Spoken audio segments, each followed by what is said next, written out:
Okay, well, we are very happy this morning to have Officer Aaron Glymph. He is the Community Outreach for Las Cruces Police Department.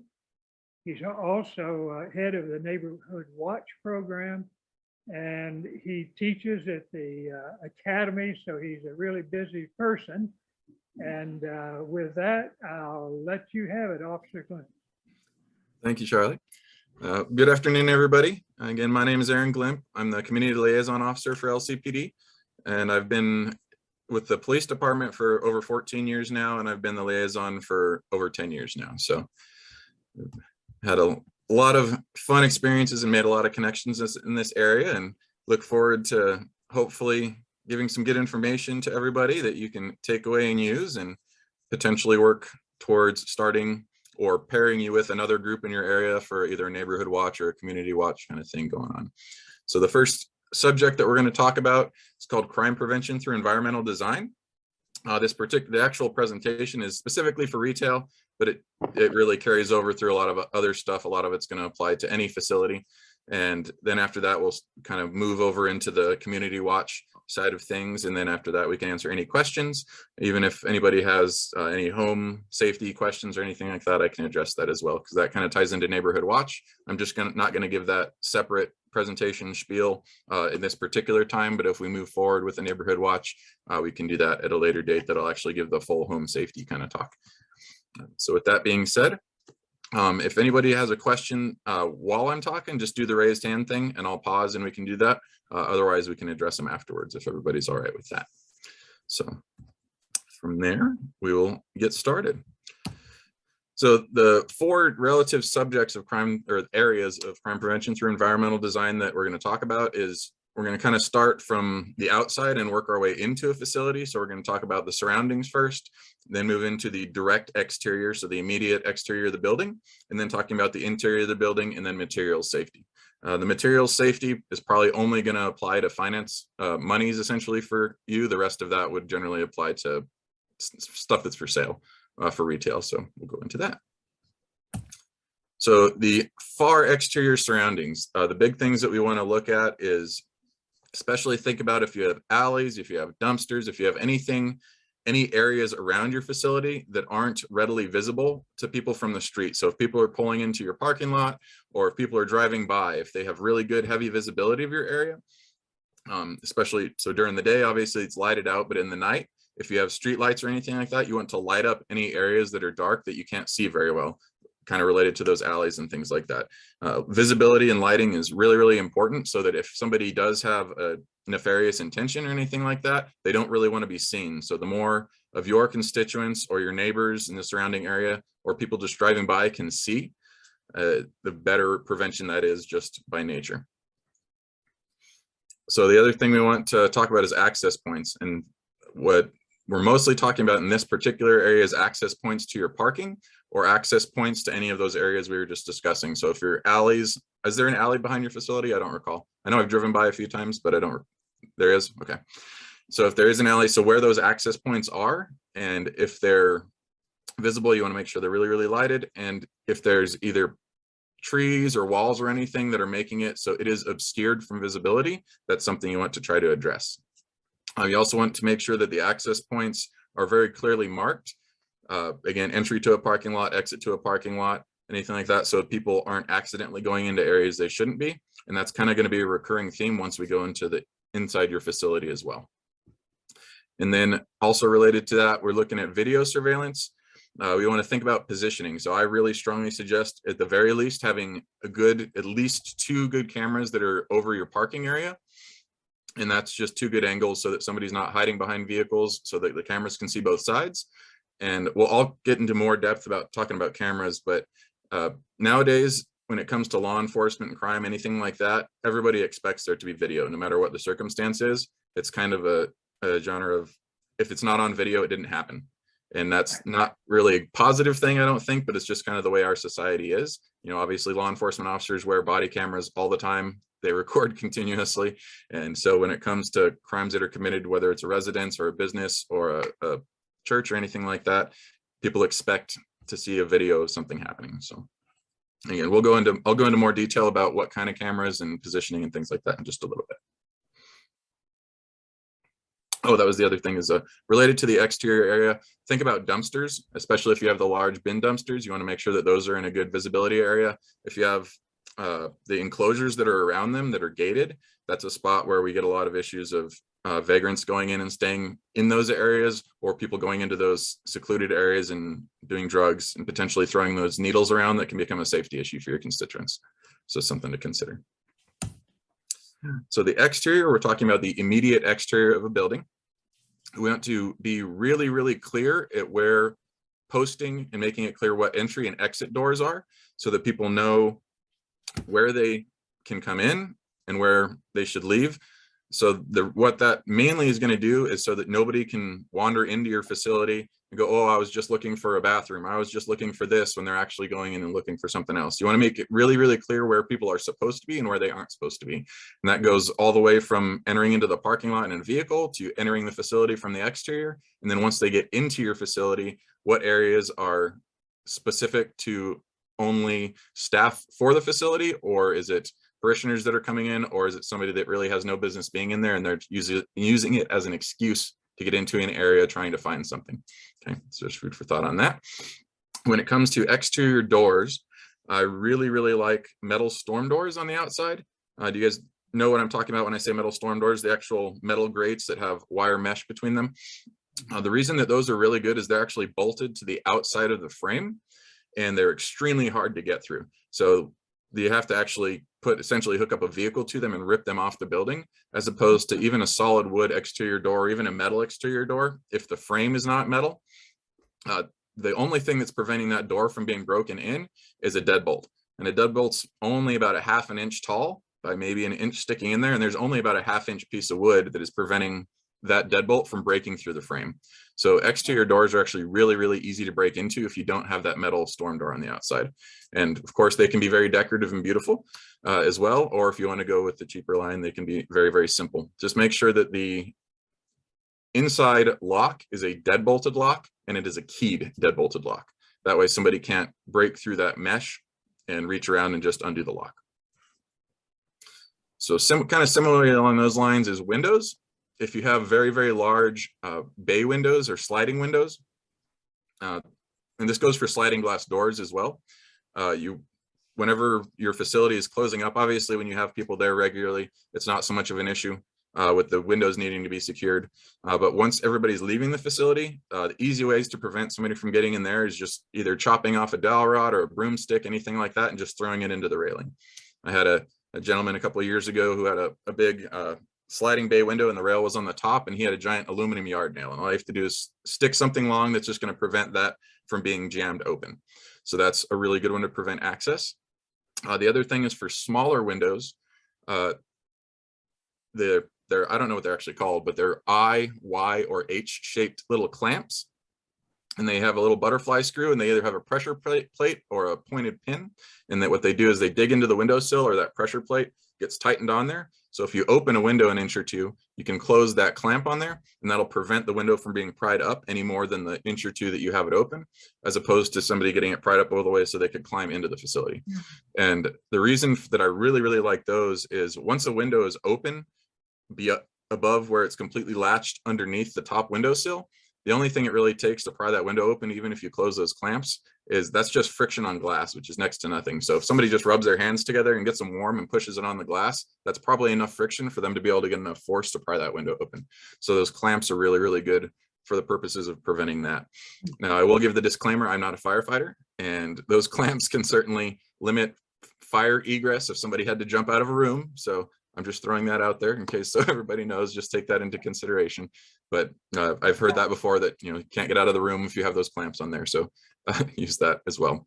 So the reason we want both for sliding glass doors, sliding windows, or the window locks clamps, we want somebody to have to break glass if they're going to get into a facility, especially if whether the facility is closed and nobody's in it, then that hopefully is going to catch somebody's attention in the area that they can see and call us or what have you. Or if maybe only 1 or 2 people are inside the facility after hours, that will get their attention and they can go to that area of the facility. Your building is pretty large, and glass breaking is very loud. It's very distinct and people pay attention to it. If everybody can think of being in a restaurant and you hear a glass or a plate fall in the kitchen, it's everybody in the entire restaurant hears it. So glass breaking is just really distinct. Everybody knows what it is. And it's also a noise that travels really specifically. So you can usually look or hear where that sound is coming from. It's not a sound that echoes very well. So it's usually really distinct of where it's coming from. And then thirdly, when it comes to breaking glass, it's really, really sharp, of course. And if somebody's trying to break into your facility and cuts themselves, one, it's kind of karma, unfortunately. But two, for us, blood DNA is actually a home run for us if we're trying to investigate somebody. It's pretty hard for somebody to argue that it wasn't them breaking into a building if we have their blood. So that's why we want somebody to have to break glass if they're getting into a facility. So related to, we're going to jump down to the roof basements.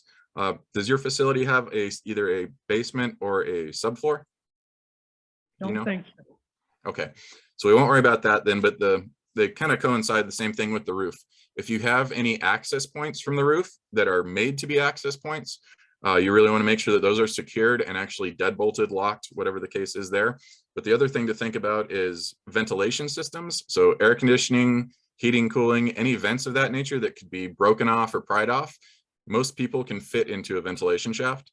So you really want to make sure that is secured. And related to that is if you have ladder access to your roof that's actually bolted to the building, you want to make sure that that ladder access is secured in a way that somebody can't just use that ladder regularly to get up to your building without having to unlock or get into something. Really good prevention for that, if you've seen them on businesses, is a lot of the ladders, there's a ladder that's about 8 feet or 10 feet up, and then somebody has to actually get that ladder and fold it down or pull it down to get all the way down to the ground. Otherwise, somebody has to climb up to get to it. So that's one preventative measure, or putting a cage around that ladder to secure it so somebody can't climb it. But then again, the cage also gives somebody something to climb. So that's kind of a risk reward there on what you do. I don't know if the facility has any permanent ladder access or not. And again, there's no subfloor or basement. So that's the same stuff though, is just any ventilation or any easy access egress that somebody could pop through ventilation grate. So now we're talking about the interior. This goes kind of along the lines of what we talked about the exterior. Your business entries, you want to make sure that's just really well signed so that people are coming, you know where they're coming in through. The other thing that is really important, especially when your facility is open, is having a staff member that is positioned somewhere near the front entries and greeting people. On one side of it, it's really courteous, obviously, just to greet people and say hello and be nice. And the other is that if somebody is coming in with some other intention, they're immediately going to be addressed by a staff member.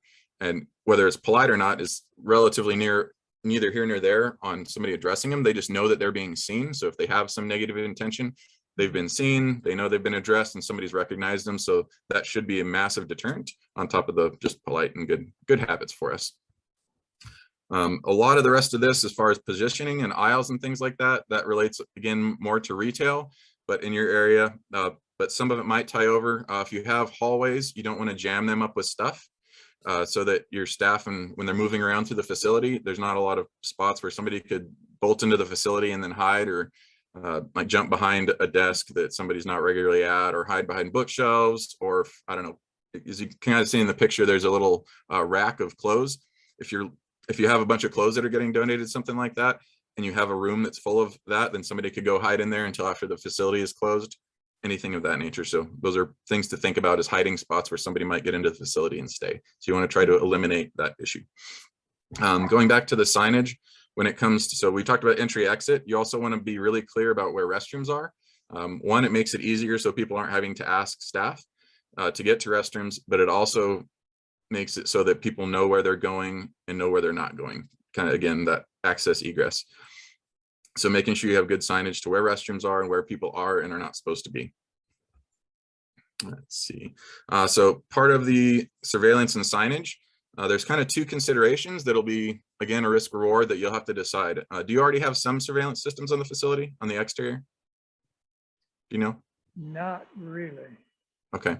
So if you are going to do camera surveillance systems, there's two trains of thought, and it's up to you which way you want to go. Whether you want to have relatively discreet cameras that people are not going to know about, then that is one option. And that is more of, obviously, if something does happen, then you're going to have the video on hand.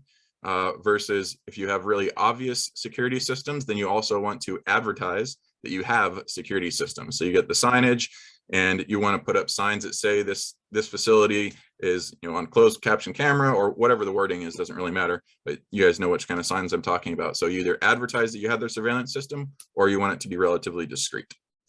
When it comes to the actual surveillance systems themselves, the recommendations that we as a police department have are about threefold. One is you want to have at minimum 1080p definition. If you want to go higher and go into 2K or 4K definition, that's good. But at minimum 1080p. Any of the 720p cameras and below, the pictures, if somebody's not walking right up to the camera, aren't going to be of high enough definition for us to really use much, other than to say, hey, a person walked past this point at a certain time. I always give the kind of running joke, if we see a blob move across the front of a building, it doesn't really help us in enforcing anything other than knowing what time they were there. So we really want the definition of that camera to be good. The other thing that we want is a really good night vision setting. So whether it be infrared or some other version of night vision, the cameras need to have a really good night vision setting for that same reason. A lot of stuff happens at night, and I assume that nobody's at the facility 24 hours a day. So not having that night vision camera is very detrimental to it. And the other thing is, at least the infrareds, they do have little visible red dots, which is what that infrared is. People generally know that those are cameras and that they're on. So it's also a deterrent too to somebody that's trying to walk around the facility and looking for stuff to get into. And then lastly, on the surveillance systems, there are kind of two options for storage, and you can do both or one or neither, to be honest. So there is actual hard drive storage, so an actual physical hard drive at your facility that's going to continually record and keep that data at your facility inside. And then there's cloud storage, which is essentially your system is connected to the internet, and that information from the camera goes to a cloud storage somewhere, and the company stores it there. And your staff, whoever is chosen to do so, can view that virtually and can share that virtually, or you can do both of those things. And I certainly highly recommend that you do both of those things, being both an actual hard drive and the cloud storage. Reason being, if the internet goes down, then your cloud storage is not going to be receiving that information. And kind of inversely, if somebody does break into your facility and steals your hard drive, then if you don't have the cloud storage, then that information isn't there either, if they take the hard drive with them. So if you have both of those, it kind of checks all the boxes, unless your power completely goes out, in which case the surveillance system would go down. But if you have both of those, and I can tell you most of the companies, if you're buying a multiple camera system, they're going to come with a 1 or a 2 terabyte hard drive, which is enough to record a week or two and continuously buffer that information. And most of the companies are going to also provide free cloud services. So you can log in on your phone, on a computer from anywhere, and you can monitor the cameras. And depending on how much service you want, so there's other programming that you might have to pay for, but a lot of them are free just to have the storage systems. So something to look into, but those are all very brand dependent on what they provide for free and what they don't provide for free. So on that, let me open it up for that. Specifically, are there any questions about surveillance cameras or anything that I talked about there? And I will throw in also, these are just really broad things. At some point, again, we're on a virtual call because of COVID related stuff. At some point down the line, I'm happy to go to the facility and we can actually do a walkthrough of the facility, talk about positioning of things, and actually do a physical, very specific to your needs assessment to make recommendations on what you guys could do related to this stuff. Anything on what I've touched on so far? Yeah, I have a question on security systems. Is there any kind of a rating organization that indicates which ones are most effective? You know, that's a really good question. I've actually never thought of that before. I'll have to look that up. I'm not aware of one. I look at reviews. I mean, I can obviously, as a city employee, I can't tell you one company is better than the other because that would be biased, but I mean, I can tell you ones I'm familiar with at another time. Okay. You know, I can talk about Ring, for example, and the reason I can talk about it, one, I'm not telling you should get Ring stuff, but I'm the administrator for Ring and the Neighbors app, and they have a lot of tools, and whether you have a Ring device or not, whether you have any other brand, you can still be part of their app, which is free, and you can communicate and share videos and upload videos, send them to the police department. The police department can ask you for videos, so we can actually do a geo fence to an area and send out, hey, we're looking for information on this vehicle or person at this time frame. Are you willing to share it with us? So that's an option as well. Yes, sir. Dave. You're muted, Dave. Is there Oh. any data on the effectiveness of dummy cameras? There's no data on it that I'm aware of, no. However, I can tell you some people use them. I can tell you that they are a deterrent unless people start realizing that they're dummies. And kind of related to the infrared lights that I was talking about, most dummies aren't powered. So if there's no night vision setting, people are going to realize that. Yeah. So I'm generally not a big fan of dummies. And to be honest, with technology, the way it's going, the prices of cameras have gone way down compared to what they were 10 years ago. And it's worth spending $1,000 on a good system and having a dozen cameras, having 16 cameras. And that's not an outlandish number. I have a system at my house that's 8 cameras. They're 4K definition night vision with a 2 terabyte hard drive, and even buying some extra equipment for wiring. That was $700. And Wow. so there's a lot of really, really good options that are well under $1,000 that would probably work for you. Thank you. Of course, that's not including installation, and that probably costs a lot more. And I can tell you it was a pain in the rear to do the installation though. But anything else on that? All righty, then we'll go on to the last slide, which is material stuff. And again, most of this is for retail products, but when it comes to money, I assume at a church that you guys do intake and move around some money. So as far as storing money, I really, really, really strongly recommend having a floor bolted mounted actual safe. And I recommend that that safe be a time release safe. Prior to being a police officer, I worked for Domino's and managed, and I can tell you that related to those, because of all the robberies that happen when it comes to delivery drivers and at the stores and things like that, those are all time release safes. So they all have a 20-minute timer.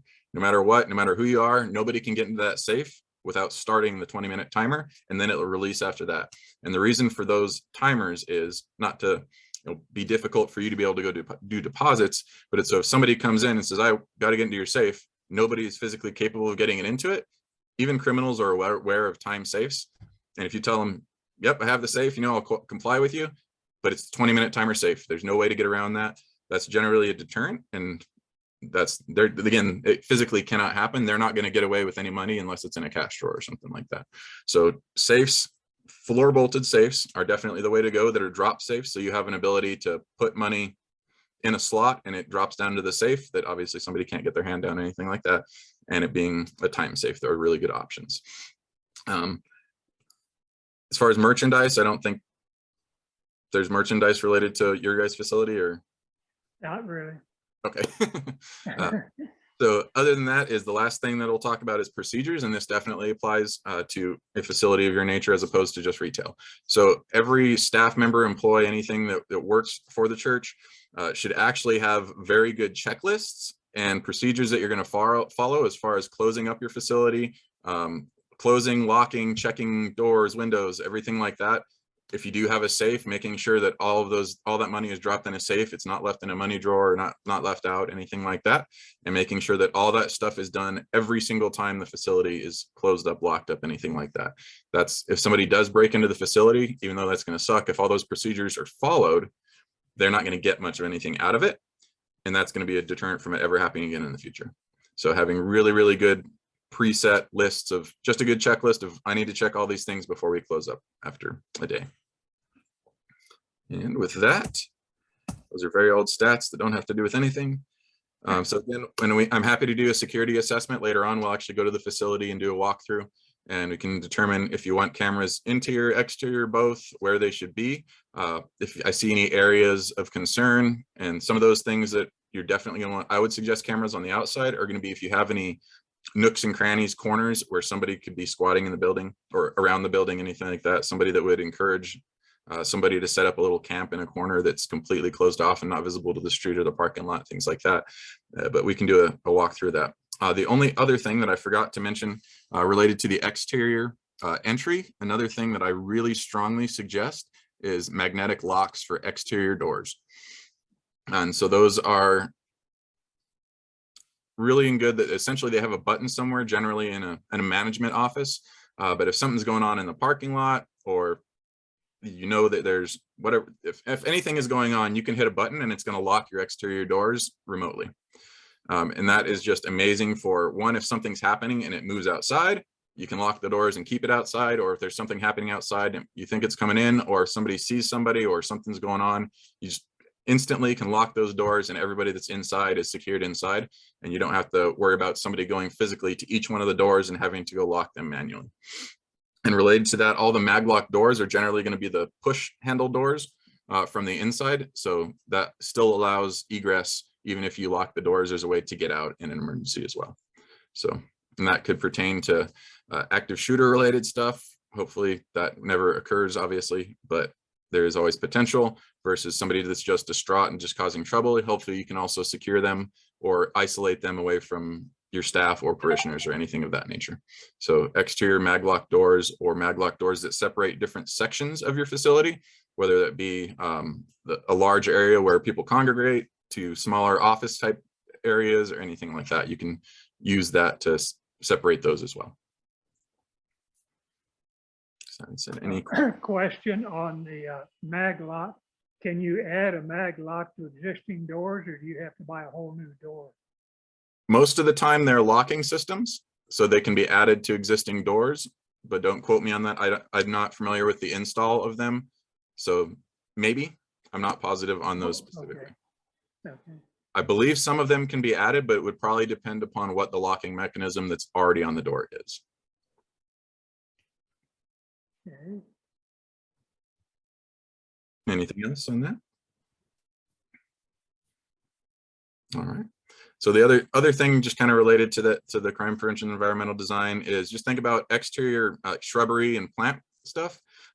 Similar to if there's nooks and crannies for people to hide around the building. If you have a big hedge or something like that that provides an area for people to go and hide or anything like that, it's something to look at. We generally say you don't want a hedge that's over 3 feet tall. That might be a codes thing also, but I think that's pertaining to how close it is to the street. But you don't want to create places for people to hide, especially at night. And if you do have that, you want it to be lighted so that people that are around can see it. All righty. From there, I do not have a slide for the neighborhood watch stuff, so I'm going to close out my screen and stop sharing so we can all just have kind of an open discussion about that, if that is good for everybody, unless there's anything else on the environmental design. I think that's a good idea. So that, did it stop sharing for everybody and we should be back to the video screens or? Right. Alrighty. So a couple of things. So this is going to be mostly a Q&A. So a couple of ideas. What's the actual address to your facility? And the reason I'm asking is I have a new neighborhood watch at the 2100 block of South Solano. And if all parties involved are interested, I'd like to kind of plug you guys in with communication training for them.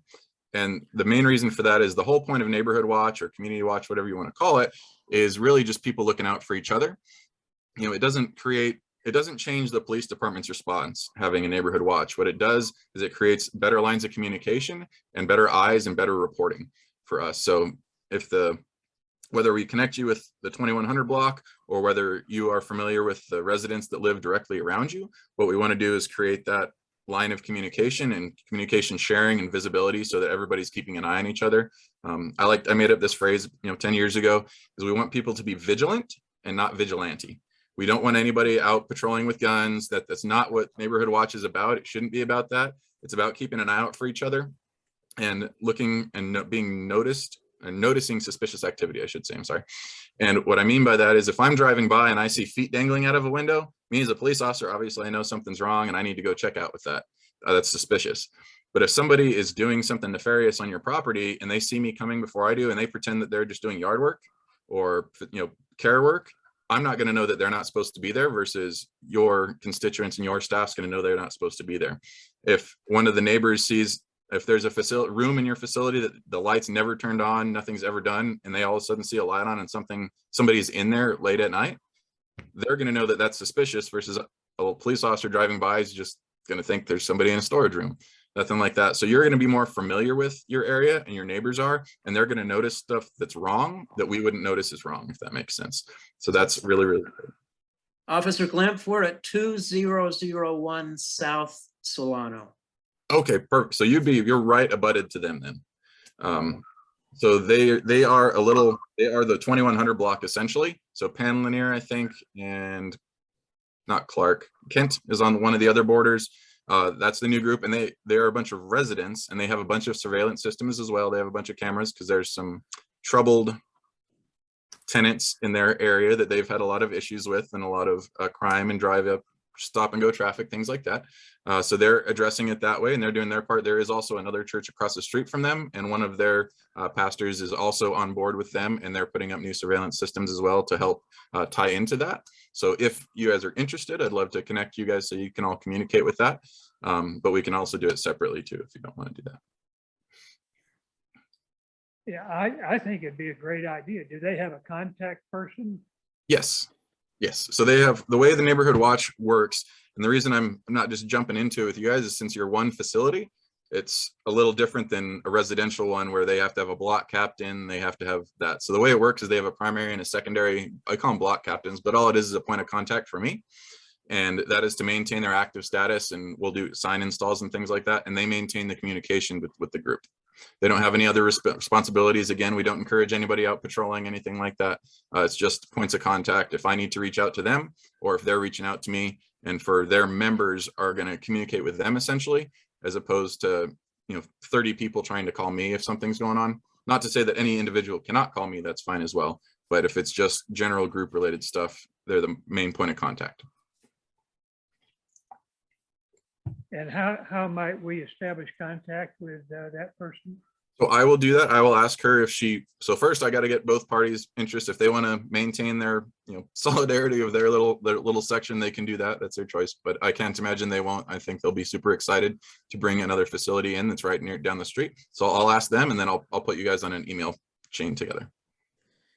Susan? Yeah, I see that our board president, Susan, is here. It strikes me that might be the kind of thing that our board would need to weigh in on. Sure.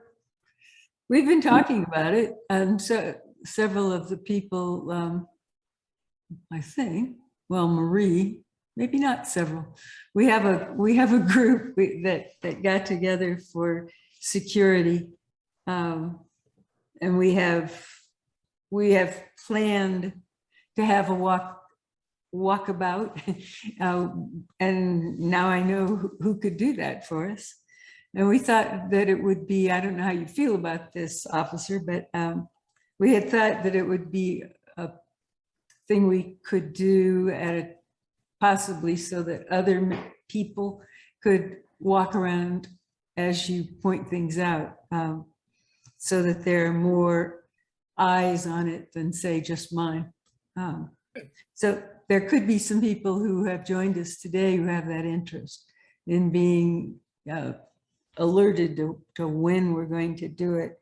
We've been talking about a neighborhood watch too, so that's interesting because we received a complaint from I guess it's a court, is that what they call them? Cul-de-sac, a courtyard kind of neighborhood that's across the street, the side street from us, and there's a doctor's office and a child care center, right, and the residential district. And we did some canvassing. Well, I didn't. The social justice group canvassed that neighborhood and found that the official complaint we got is probably an outlier, in that most of the others either weren't aware we had a little pantry, which caused all this, oh my God, you're bringing the wrong element into our neighborhood and you must stop this immediately. And so but we know there's concern. So if there were a neighborhood watch, if there was something where we could help a neighborhood who's trying to make sure their houses are safe, that would be good, because I can't picture our small congregation having an all-night sort of rotation of people who are going to watch it. I don't know. I mean, I didn't think that would be a real long-term option. So we have a lot to try to learn. Is there how do numbers go? You said the 2100 block. So is there a break then between our church and where this new neighborhood watch is? I'm trying to picture the exact separation in my head. There is a little bit of a gap, but it's maybe half a block. So I don't think it would be an issue. And we can certainly, they'd be interested in expanding out. So if you have contacts, especially with the residences right around your facility, that we can incorporate into that and get more people connected, the better. You know, the more people that are out there keeping an eye for each other and are communicating and sharing, and it also builds a better sense of community. To be blunt, that's the other thing, kind of the not so mentioned part of Neighborhood Watch, is we want to bring communities together. And you know, once COVID if it continues on the downslope, you know, having potlucks and having just community get-togethers and outreach events, we can have our outreach officers come and just meet your neighborhood kind of thing, and just interact is all about what it is, just meeting and knowing each other and getting familiar with each other. So I think that would be great. We can work on that as well. Yeah, so it's a very short distance between your two areas with the address you gave me. So Great. anything else on that? And with that, once we get that communication done, the city will also, if we tie it into the same group, then it'll already be done, and I'll just do a new sign installation install request. But the city will install Neighborhood Watch signs on city right of way surrounding the area that we want to encompass. And whether you guys do that separately, we can do that for that, or if we expand out, it'll just be the one group as well. So we'll do that. So the city will install actual street signs. If you want to put Neighborhood Watch signs that are window clings or yard signs or anything like that, that is something you can do. The city just won't provide them. And there's no charge from the city for the street signs that we put up, as long as a Neighborhood Watch stays active. And the active status just requires that a group meets once a year with myself or one of my officer designees. So just so I understand how this might work out, Susan, is it that you would meet the board first and see if they want to reach out? And if so, then we would go to Officer Glymph and get together?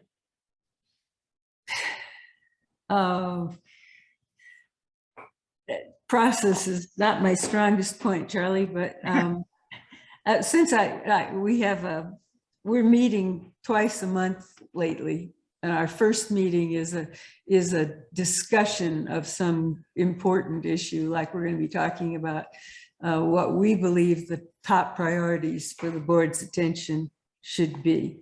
And that's what we're doing, and we're doing that tomorrow.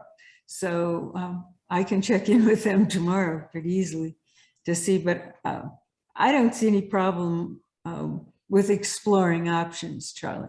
It would just be whatever you guys decide would be right. If you want to recommend it, the board would need to approve it at some point, because you know there's resources involved, and you know, but what you're doing now is great. And I have a follow-up question, Susan. You mentioned that there is already a task force that is dealing with security type issues. And I think you mentioned that Marie is part of that group. Are there any others on today's call that are part of that group? I don't think so. Steve is over, and Steve does come. He's my husband. He says he's listening. Most of the facilities committee has been involved. Bill Fitzgerald has come to the meetings. Janet Pitt was leading it, and she's taken a break this first quarter, but I'll check in with her, because I think she'd be happy to know that progress is being made. Because we don't want to work at cross purposes with other groups that are. No, I don't. It's great. At the moment, I believe it's a task force. So if there's a need, and there could be a need for a standing committee on safety and security, and if that's the case, we'd have to create a committee that intends to be around, rather than a group that's looking at a special purpose, like your Safer Reopening. Your group doesn't meet much anymore, as far as I know, but you're keeping track of whether we should or shouldn't wear masks or sing together, or all of those things. That's been continuing. That's been very helpful. Okay. Well, so I think I have a related question, and you may not be the person to answer this, Susan, and it will come back to you, officer, because there's a question that is behind the question. And that is has this group explored options for active shooter training for members of our congregation? Yeah, that's another thing we've looked at. Yeah. And so my I think- question, Yeah, go ahead. my question for you, Officer Glymph, is, and I don't know if you're involved with the active shooter training, but I'm sure you're knowledgeable about it. I'm just curious as to, how much time is required for that kind of a program, and is it something that our local police force is recommending that congregations avail themselves of? Yeah, so we do offer that. As far as the timing, it can be tailored to whatever your needs are. Just I'm not a part of the training, no, obviously, and I'm not familiar with the training that our unit gives to organizations, but they do offer it. I can certainly plug anybody in with one of them, and they can discuss and they can tailor it, whether it's 2 hours or a full day, whatever they can work out. I believe they work out. I'm not familiar with the specifics of what they do, though. Thank you. The only caveat I would give on that is I don't know about the time frame of when they'd be able to do it because we're so short-staffed right now. Okay. It would probably be many weeks out of planning, I would guess. So Okay, well, that would be good to know if people were interested in participating in that kind of training. It's Okay.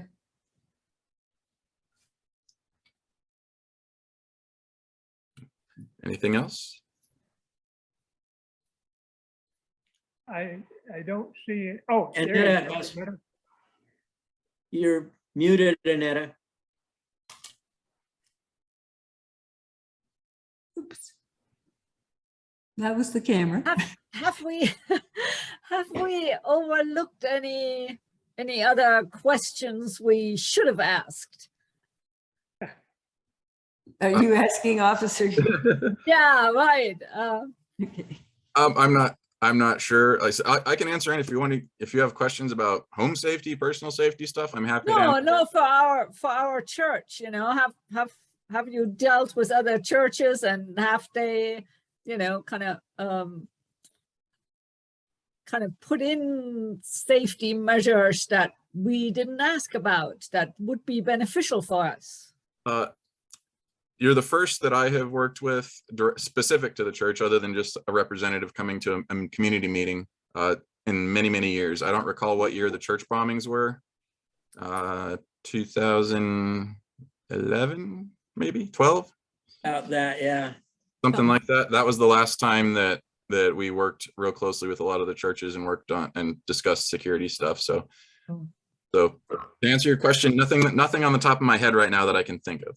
Oh, and do things that security measures you put in houses, residences, or in businesses easily translate into churches? Or, I mean, Absolutely. The ones that I was talking about, a lot of those tie over for both residential, business, and religious, obviously. Just the securing the outside of the facility, and they're very beneficial, and we see it all the time. That, a lot of our crimes are crimes of opportunity, especially whether that comes to vehicle burglaries or vehicle thefts or residential burglaries, people getting into residents or businesses.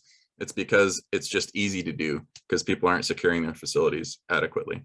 So it's a huge deterrent having those measures in case, the exterior doors, the windows, everything like that. So it ties over really, really well. And it's a really, really huge asset to us for that, so that it prevents it in the first place. Absolutely.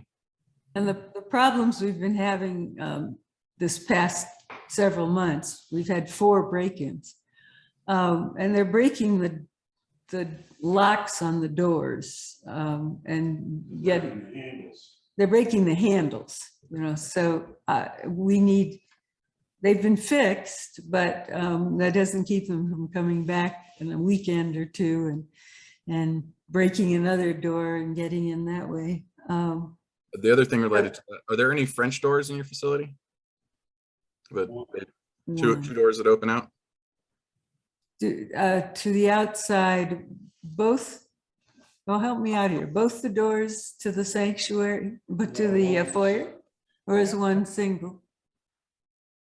So I guess Are both those two doors? They are, aren't they? The one coming from the breezeway and the one coming from the street into the foyer, or the whatever you want to call it. Right? I think they're both double Yeah. doors. so double doors are doubly easy to break into. So Okay. absolutely, 100% you need to put metal storm doors on the exterior of any double doors. French doors are just so easy to pop open. So Mm. Yeah. So we probably need you to come over sooner rather than later. So we need to get on your schedule. Yeah. we can do the visit next week if we want to do a walkthrough. Absolutely, we can schedule that. Not a problem. Okay. Great. So I should call you, VJ, you first, and then I got a question. Well, officer, if we were to, I live close to a church about a mile away, but in our neighborhood, there is no neighborhood watch. If we were to start one, how do we connect with you, or do we call the police department? What do we need to do before we think about it? You can shoot me an email or give me a call, and I'll be the one to get it squared away with you. Absolutely. Okay. And I can put my contact information in the chat real quick, so that way you have it in text and you can save it from there. We have had, we are very close to South Main, and there have been a lot of shootings on a street behind our street. So, and people have died there, and there is a concern about not so special people walking in the neighborhood and all. So I think maybe we need to think about doing something. Absolutely. I'd be happy to get that going as well. Great, Also, thank you. Also, part of the neighborhood watch startup, once we get to that process, would actually be introducing you to whichever one of my officers is actually assigned to your district. So the person that is the boots on the ground, so to speak. So you'll meet, in that case, I believe will be Officer Paulos. And so you actually get to meet him and hear what he's working on and things like that. And he'd be the actual direct person that would be out there doing enforcement, working a project if something's going on. Great, thank you. And I'm putting my email and my phone number in the chat here in just a second. Great. Thank you very much. And to the people who are on this call, are some of you interested in when this walk around gets scheduled? Are some of you interested in being part of this process? Because the committee, so far, the committee is a pretty small one. So Yeah. there's room for. I would like to be part of that. Charlie? Okay. Anybody else? I don't know if Maria, we were trying to work around your schedule so that you could be part of that walkthrough. Is that still an interest of yours?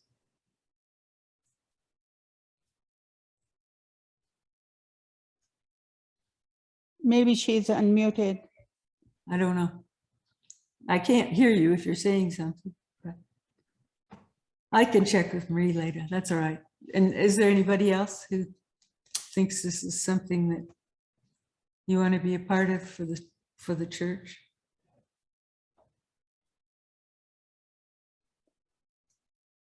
Marie can't unmute. She Okay. can't unmute, so you'll. Oh, we'll talk to you later, babe. All right, thank you. That's good. And just for reference on my communicating my information, my phone number particularly, I don't work 24 hours a day. That is my work phone number. So if you call me when I'm off, you're going to get a response 2 or 3 days later, potentially. So if you have an emergency, call 911. I just want to make sure everybody knows. Did you get your question in yet, Charlie? It was VJ asked it. Oh, okay. It was the contact information. Thank you. I've heard a lot of talk about an alarm system. And I hate to think of the number of false alarms we would have by people setting it off unintentionally. We actually talked about that and how we would, if the facilities committee does come to us with that recommendation, which I believe they're thinking about, both an alarm system and camera system, yeah, how do you how, yeah, I don't know what the answers are. I think the answer might be not to have it set during daylight hours. And to, For sure. you know, because we have a number of people that use our great room for their meetings, and that's increasing as COVID sort of wanes. So there'd be a lot of chances for false alarms. So two things on the alarm systems. There are two options. One is it's actually registered with central dispatch, which means if an alarm goes off, we are dispatched right away. The other option is to not have it registered with them, in which case it would just notify whoever the points of contact are for the alarm company, and they would call you, and then in turn you would have to call us if it was not a false alarm or if you wanted a police response. So those are both options. I will tell you, if it's registered with dispatch and we do get recurring false alarms, codes will start sending fines. Yeah. Because of the ordinance a few years ago. So Yeah, that makes sense. I mean, I hate them myself, but hey, it's just, okay. All right. Thanks, Aaron. Officer Glymph. I'm good with Aaron. I'm very, I don't care. Jack. Jack, Is there an alarm system on the art gallery? Not anymore. No? I don't think so. I'll look into it. I thought there was. Yeah, I don't know if you're familiar with our church at all, Officer Glymph, but we have, as part of our sanctuary building, we have the Tombow Gallery, and we host art shows and purchases there during that, as part of that facility. I'm semi-familiar with it. I've been there a few times, Yeah. but not in the last few years, not since before COVID. Yeah. yeah. And we have a huge stained glass window that keeps getting broken into. Well, That's yes, you'll find that we have a wooden structure nicely painted by the children in the church and some of the artists in the church, because they broke the protective covering the first time. The second time they threw the rock just right, really, and it went through that and actually broke one of the panes of the stained glass window. And that's why we've had it covered up, is that was too close. It's a treasure, and we protect it on behalf of the community. So that's something we're worried about. I think we're going ahead. I think that's coming up. We'll actually be talking about spending a little bit of money at the board meeting, not this one, not this is a discussion, but at our real board meeting, which is the third Wednesday. We're going to talk about that in particular, finishing it's a glass that's similar to automobile windshield glass, I believe. Then we're talking about getting that finished so that we can see our window again. I'm hoping that'll be true.